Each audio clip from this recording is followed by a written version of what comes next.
आरक्षण की जो नीति बन चुकी है, कांग्रेस की सरकार ने यहाँ पर 5% का एमबीसी का आरक्षण दोबारा बनाया था। 9वीं सूची में डालने का काम केंद्र सरकार का है और मैं चाहता हूँ केंद्र सरकार इस काम को करे। कई बार जब पहले बीजेपी सरकार थी तब वादा किया, अब सभी सांसद बीजेपी के हैं, केंद्र में सरकार पूर्ण बहुमत की आपकी है, कोई कारण नहीं है कि इस केंद्र सरकार इस मामले को टाले। जहाँ तक बैकलॉग की बात है, जहाँ तक नौकरी देने की बात है, जब कानून हमारी सरकार ने बनाया और मैंने लिखा भी था मुख्यमंत्री जी को कि कहीं अगर उसमें कमी आ रही है तो उसको तत्काल पूरा करेंगे। मुझे खुशी है कि प्रदेश सरकार ने अगले दिन ही नोटिफिकेशन जारी किया और कहा कहीं पर भी अगर बैकलॉग है, जहाँ पर इसके क्रियान्वयन में दिक्कत आ रही है, उसकी भरपाई प्रशासन पूरी तरह करेगा। मुझे लगता नहीं कहीं विवाद की कोई जगह है। कानून संविधान के तहत जिसको जो आरक्षण के माध्यम से मदद मिलनी है उसको मिलेगी, इसको कोई रोक नहीं सकता। छोड़ दो। क्या कह रहे हैं? नगर निगम का कोटा जयपुर पहले भी मिर्जा जी को लेकर मिर्जा जी देखो सबके नेता थे, किसानों के नेता थे और राजस्थान का बहुत नाम रोशन किया, अलग अलग पदों पर है और हमेशा की तरह ना सिर्फ पार्टी के लोग लेकिन सभी लोग उनको अपनी श्रद्धासुमन अर्पित करते हैं, उनको हम याद कर रहे हैं। जयपुर, जोधपुर, कोटा में पहली बार 6 निगमों में चुनाव हो रहा है। परिसीमन के बाद ये पहला चुनाव है तो उत्सुकता बहुत है, बहुत से लोगों को मौका मिला क्योंकि वार्डों की संख्या बढ़ गई है और मुझे लगता है कि अब तक का जो पार्टी की तैयारी रही और सब सरकार संगठन ने मिलकर जो काम किया है, मुझे विश्वास है कि जिन लोगों को पार्टी ने टिकट दिया है उन लोगों को शहर के मतदाता अपना वोट डालेंगे और 6 के 6 निगमों में भाजपा कुछ भी दावा करे लेकिन मुझे विश्वास है कि हमारे कैंडिडेट्स, हमारी पार्टी, हमारे नेता, सरकार पर जो लोगों का भरोसा है वो बरकरार रहेगा और सभी 6 निगमों में कांग्रेस पार्टी के मेयर बनेंगे।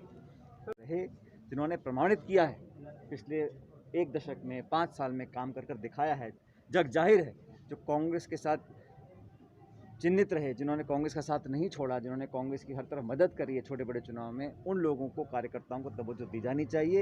यही राहुल गांधी जी का मानना है और ये मेरा मानना है, ये कांग्रेस पार्टी का कार्यक्रम बनेगा मध्य प्रदेश में। उसके बाद मैं बिहार में कैंपेन करने के लिए जाऊँगा। लेकिन बिहार में जो आज माहौल बना है, देखिए आपको समझना पड़ेगा, नीतीश कुमार जी ने जब ये कोरोना काल में जो श्रमिक हैं उनको अपने हाल पे छोड़ दिया था, कोटा में जो बच्चे बिहार के फंसे हुए थे उनको लाने से मना कर दिया था और जो शासन की बात अपने आप को हमेशा प्रमुखता से रखते हैं नीतीश कुमार जी, पूरी तरह एक्सपोज हो चुके हैं।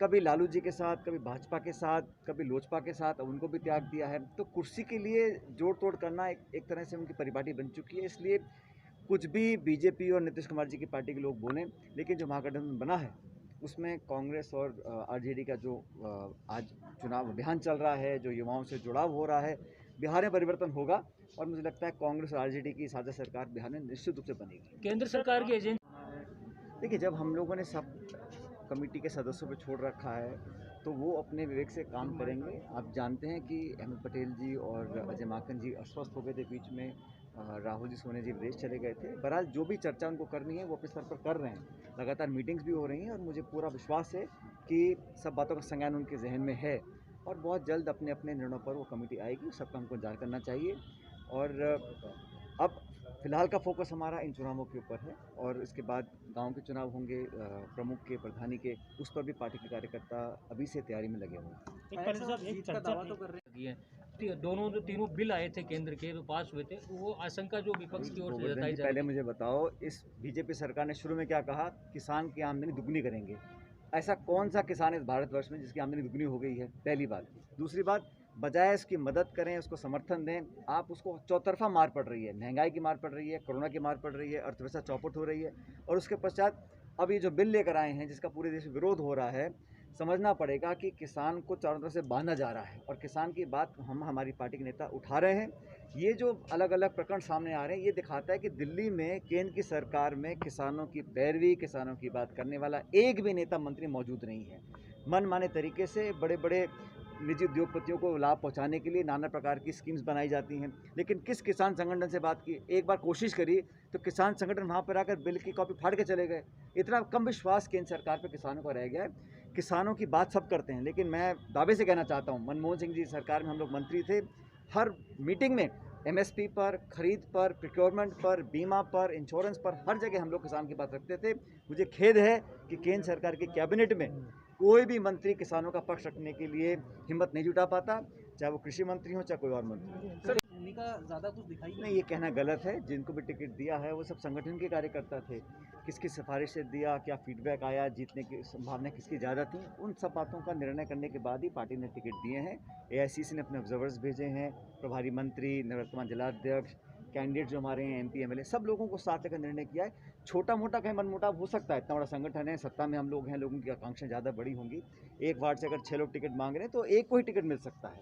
इसलिए जो पार्टी का अनुशासित और कर्मठ कार्यकर्ता है वो ऑफिशियल उम्मीदवार को ही अपना मत और समर्थन देगा, इसका मुझे पूरा विश्वास है। और कहीं पर अगर प्रतिस्पर्धा ज़्यादा है तो वहाँ पर अभी 1 और 2 दिन का समय है। मुझे लगता है सबसे बात कर हम समझाइश करेंगे और जो ऑफिशियल कैंडिडेट पार्टी ने बनाए हैं उसी को लोग और मतदाता जिताने का काम